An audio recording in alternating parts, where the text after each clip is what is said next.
Hello, everyone. Welcome to your Overseas Home seminar on tax and financial planning when moving to France. My name is Jana Kopeva-Harris, and I am one of the hosts at your Overseas Home events. Together with the property guides, your Overseas Home events have been helping people for over 10 years now. We are providing a content and information and guidance on how to buy and move overseas, as well as provide local news from on-the-ground experts. What we do at the events like this and through our call center in the UK is we connect you with experts that can make your buying experience much smoother and better. Today, I am here with Malcolm McDowell from Chase Buchanan, who are also our recommended tax and financial planner specialist. Malcolm is available at the booth of Chase Buchanan in the France Hall as well. So if you do have any questions, and you have questions now that might not be answered in this 30-minute window that we roughly have, please head to their booth, press Ask the Expert and or a chat button on your screen and ask a question there. And Malcolm has been there all morning, really busy answering questions. And we have had loads of questions emailed over because moving to France and planning this move with consideration of taxes and consideration of your pensions and financial situation is really, really important step for many. And this is one of the best attended sessions we've had in the past couple of months with Malcolm. So we are a little bit seasoned when it comes to dealing with people planning to move to France. And Malcolm today has prepared a very, very good information, which I believe would be very, very hard to find online when you research on yourself, just because it's not all provided in English and not all provided on one website, which we're all kind of used to. And so I asked Malcolm to share his presentation with us. But today, if you do have a question at the bottom, please press Q&A. I will try and ask your question live in my conversation with Malcolm. If we don't manage to answer them, please head to their booth as well. They are there all day until 4 p.m. or you can email them after the event, or you can email info@youroverseashome.com and we will put you in touch with them additionally. So Malcolm, thank you very much for joining us today. We have got quite a few people joining in. Why don't we start with tell us about you. What you are an expat yourself, so you have got a wealth of experience, which is why I enjoy talking to you about what it is to become an expat like, and you're an expert on France. So over to you. Okay, can everyone see my presentation first of all? I believe we can, yes. Yeah. Okay. All right, okay, let's get started then. Well, a little bit about myself. I won't spend much time on that. I have been advising expats now for the last 20 years. I've lived in 7 different countries myself, most of them in Europe, not all of them. So in terms of helping people settle, giving them financial advice when they do move abroad, all that kind of stuff, I've done it all myself. So I've been there, done that, got the t-shirt, thrown it away, and bought the t-shirt. So I'm back in the UK now, so staying here permanently now after sort of 15, 20 years abroad. But back here now, but can help people with their offshore moves and whatever that may be. So that's pretty much my background, been there, done that. So first slide I'm going to show you today is just a pretty basic one, because it's probably one of the first ones you'll come across when you go to France. This is basically what you'll see on your payslip when you get your French payslip, be that a job, be that collecting your pension. So think of these two things as the UK equivalent of, the French equivalent of national insurance. Okay, so you've got those two things together. Not a big deal, but still quite high. Remember that France is a high tax jurisdiction, and you'll see this. Okay. Again, I want to cover income tax because it's one of the first things you'll be popping up when you get there. This changes quite regularly, so don't think that these are numbers that stay the same. They don't.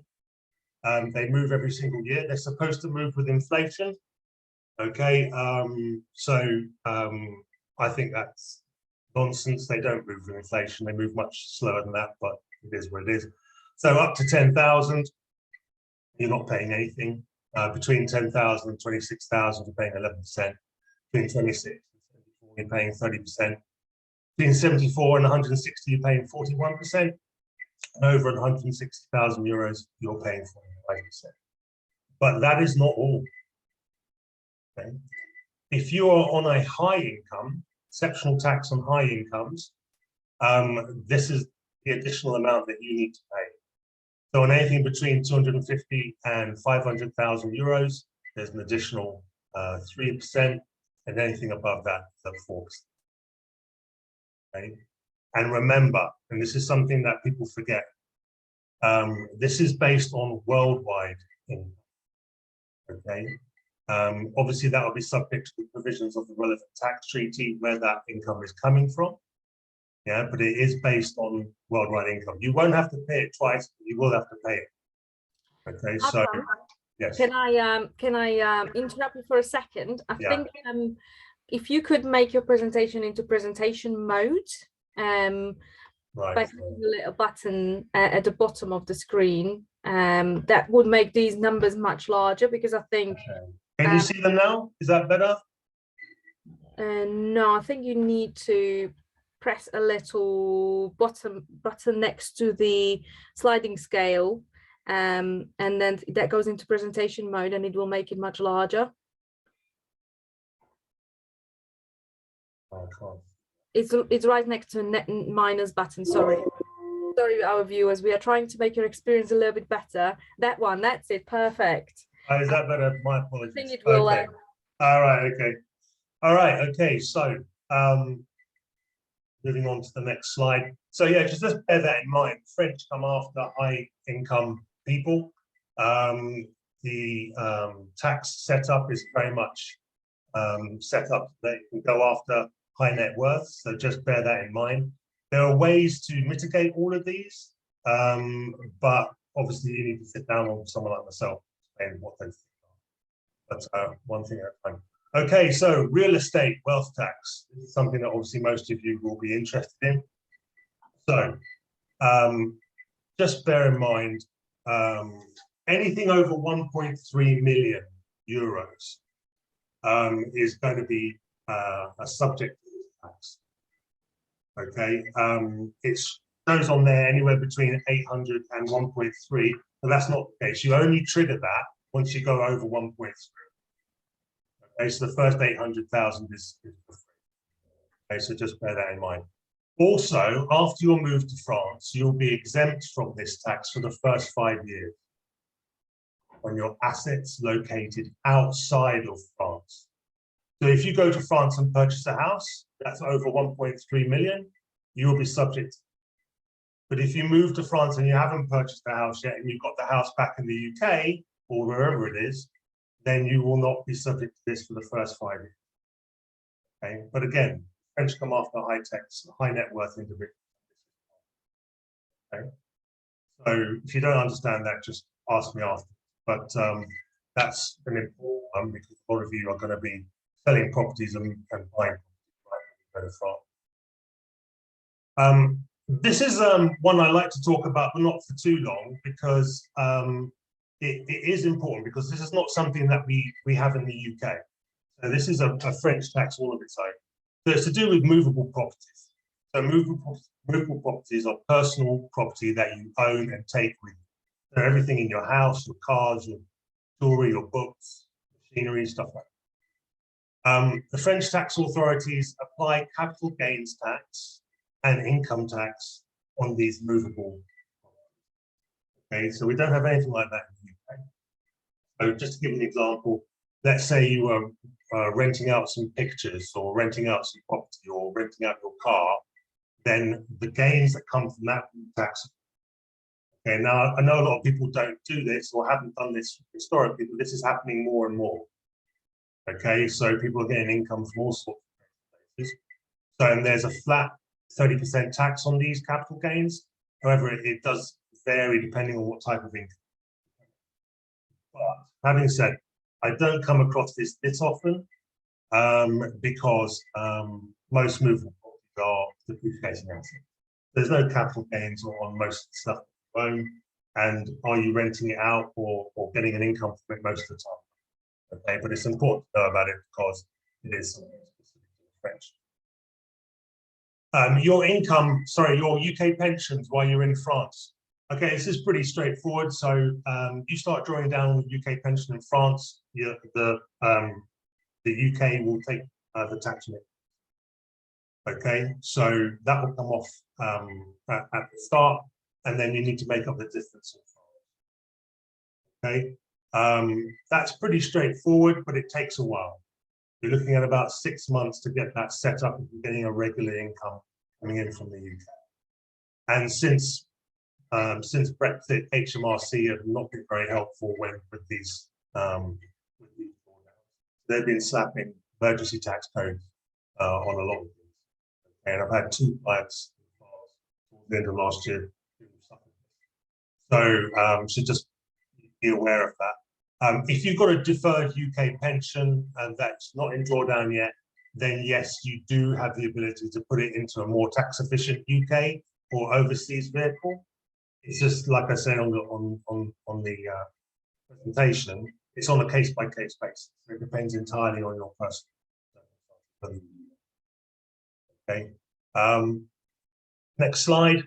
Inheritance tax. I won't go into this in too much detail because it is super complicated in France, but I'll give you the basics. Okay. It is basically for deceased residents of France. Yeah, so you need to be tax resident to be subject to this. And it's based on all your worldwide assets. Okay, they're all subject to French inheritance tax. Okay, for non-residents, there's lots of bilateral treaties that will cover you, so no issue there.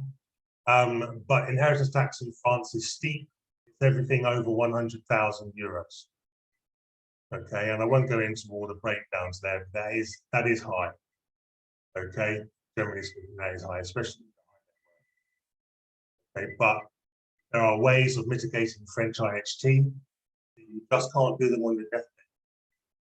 Okay, they need to be done and organised quite early on. IHT is a tax that you pay voluntarily, basically, if you don't get your ducks. It's the same in the UK. Yeah, we can help people avoid tax and IHT in the UK. It's very simple. You just can't do it on your deathbed. Okay. And finally, tax on traditional assets, asset portfolios inside and outside of France. Okay, so if you've got investment portfolios and you move to France, then you will be taxed on those. Okay, and it doesn't really matter what kind of vehicle you put it in. Okay, you will be taxed one way or the other. So from January 2018, interest and dividends on your traditional assets, asset portfolios, subject to the 30% income tax. Okay. If your portfolios are sitting inside a capital redemption bond or a life assurance, then they are subject only to taxation when you surrender the policy. And taxation levels of these types of income, they depend on when you paid the premiums, how much. Yeah, so it gets complicated. But if you want to talk to me about capital redemption bonds and life assurance policies that you've got while you're moving to France, and I can help you with those as well. Okay. So in summary, you've got quite a lot of things to think about when you move to France. It is a high tax jurisdiction, and if you do it in a disorganized way, you'll probably get quite badly hammered. As long as you've got your ducks in a row, you can mitigate most of what I spoke about today. Okay, so feel free to get in touch, and it's all done on a bespoke basis, one step at a time, and as long as you get to know me, get to trust me, get to understand how I operate, and then we can work together. Just ask me, so any other questions that you've got with regard to this, I can help. And like I said at the beginning, I'll at the top here, I'll repeat it again. We all have to pay tax, that's a given, but there's no need to leave it. Okay? We're not doing anything particularly moral by adding more money to the tax band And so bear that in mind. So yeah, so that's it basically. Please hit me with your questions. Thank you, Malcolm. This was really, really good. Yeah. Very technical subject. I mean, you and I spoke about this in the past, and we've done some webinar sessions for outside of the virtual event itself, because we also run regular webinars quite frequently. If you can stop sharing the screen as well, we do have your details, and we'll send your details out too. But I have got some questions. Now is the time for you to ask your questions, audience, because this is a very technical topic. We have got some questions live popping up. You're very popular, Malcolm. But I also have questions that were emailed to us beforehand, if you don't mind. A lot of it is clarity around drawing an income from interest on investments in the UK bank. Do these get taxed once I move over to France? So repeat that again. If I draw an income from interest on investments in the UK from UK bank, does that get taxed in France if I'm living in France? Yes, it will be taxed in France.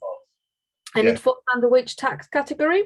It will come under the income banding. So if you've got any income coming in, it will come under income tax bandings. So you won't be paying tax twice. You just need to decide which jurisdiction you're going to be paying the tax in. Okay, so when you move over to France, you start paying the tax in France. Yeah, where you basically declare to the UK authorities that you don't live there anymore and you're now based in France.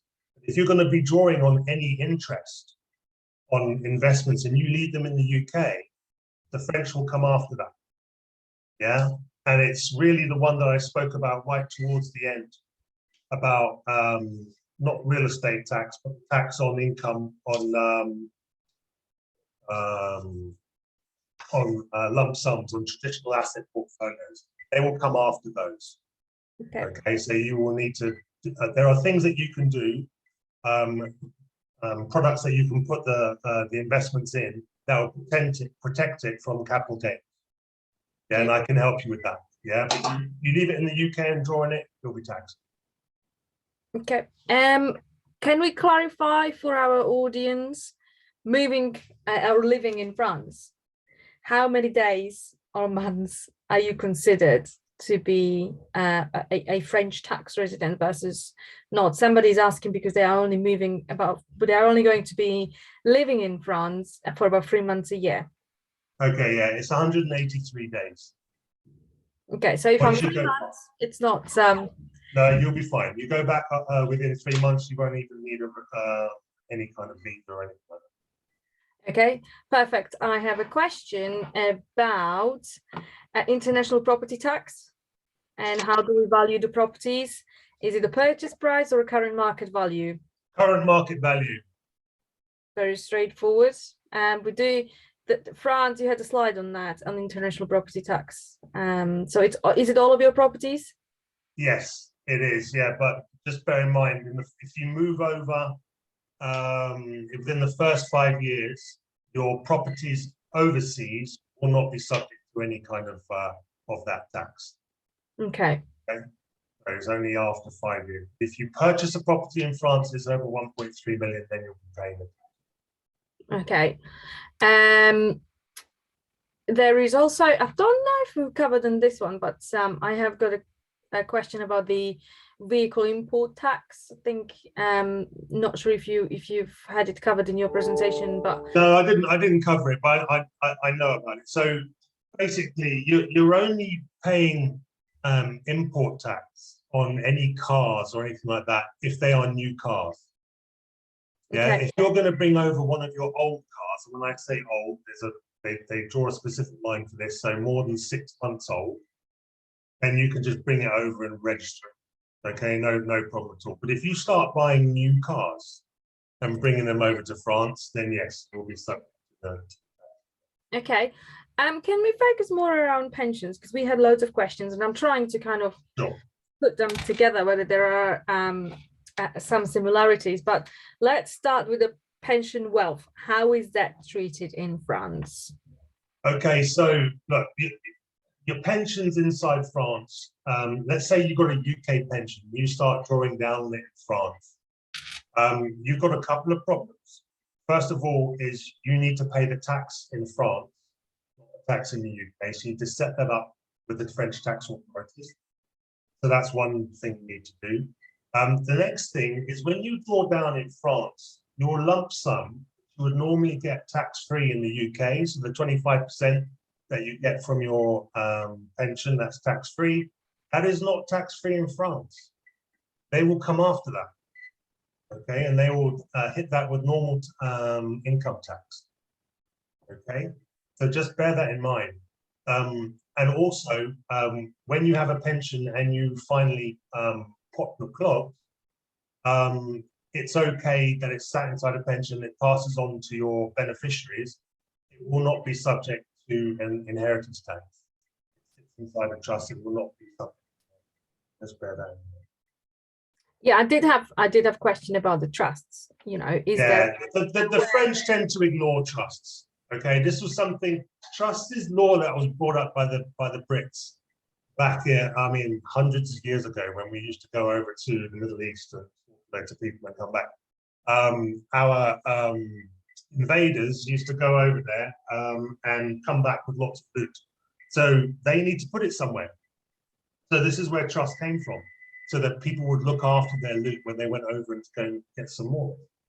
So that's where trust comes from, but the French don't recognize trusts most of the time.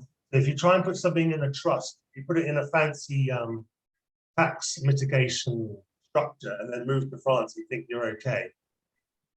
You're probably not going to be okay, because they will come after anything sitting in the trust. They don't care. Bonds is a little bit more different, but sitting in the trust is. Yeah, so I mean, the question around the trust that I wanted to kind of elaborate on is, can you put a French property in a trust to set up? No, not to avoid tax. Okay.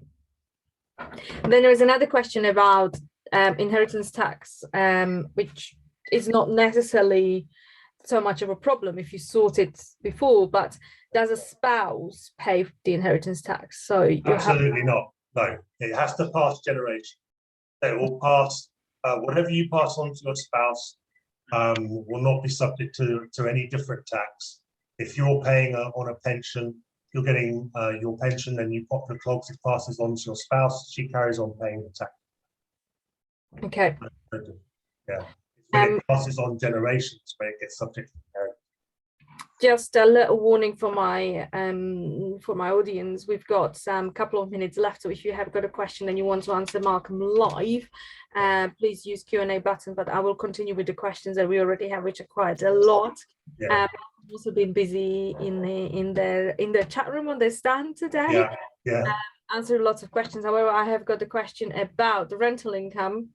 If you rent a property in France, do you have to pay an income tax on that, or is there a way to alleviate it or kind of offset it by setting up the company in France? You know, what's your view? Yeah, you can't putting property inside a company and then trying to avoid tax that way is not going to work. You will need to. There's nothing to stop you from setting that up. You're not going to pay any less tax by doing that. Okay.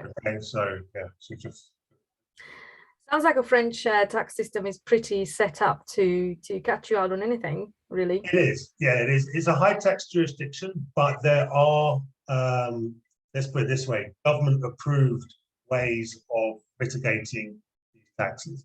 You just got to know what they are and be guided as to how.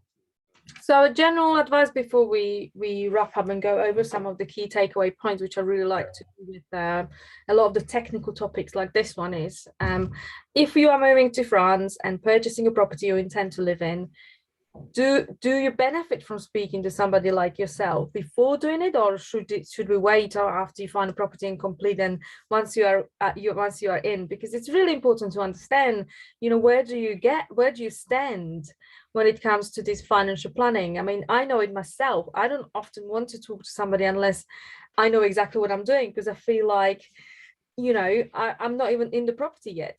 So what's your view on this? Well, I'm absolutely happy talking to people just when the concept comes into their minds. There's so many people who we speak to that haven't done the move yet and they're just gathering information. That's fine. We're happy to talk to those people, because further on down the line, if they don't become clients, then some of their friends become clients. Yeah, you need to talk to people. You can't just expect to do business with them straight away. I've spent several years talking to people before they become clients sometimes. Other times they have something to do straight away and they've already done the move and they've got stuff they've got to do.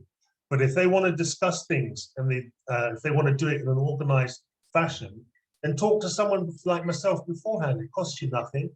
And you will understand the facts properly and get your ducks in a row and do it properly when you do it. So just because there's no immediate business in there for us doesn't mean we're not going to talk to you. Okay, that's really helpful, especially if you are planning this move. And I understand that some of the taxes could have been planned better before you make a move, rather than once you gain a residency and you pay 183 days window. I think there is quite a lot of planning before. These are not cheap moves. These are not, we've got clients that are watching now. They're looking to buy properties worth millions of euros, and or even these 200,000 euros properties, and have plans to run them as gîtes or bed and breakfast. So there is a lot to be said about speaking to somebody, getting the information, getting your ducks in a row beforehand. But a key takeaways from me today: France is a very high tax country. There are taxes everywhere. You must be aware of them, because as Malcolm said, they will come up the equivalent of HMRC in France. The presentation that Malcolm did is very technical. There are different taxes you need to be aware of, not just a tax when you purchase a property, but after you've moved, etc. There is a way to mitigate inheritance tax, but you need to understand it. Please talk to somebody that can help you with that. The wills come into place as well. I understand if you've got a will in the UK, how can you cover the French property is one question you need to cover as well. But in overall, pensions are a really important element of your income, and it can get taxed in both. Right, you just got to get your ducks in a row before you start. Thank you very much, Malcolm. I thoroughly enjoyed it today. Very technical, but full of information. As I say, Chase Buchanan booth is still open up until 4 o'clock today. If you are watching on demand, please do send a message or an email to either Malcolm or directly to info at Your Overseas Home if you want Chase Buchanan or Malcolm's details. We are happy to put you in touch, and thank you very much. Thank you. Have a great day.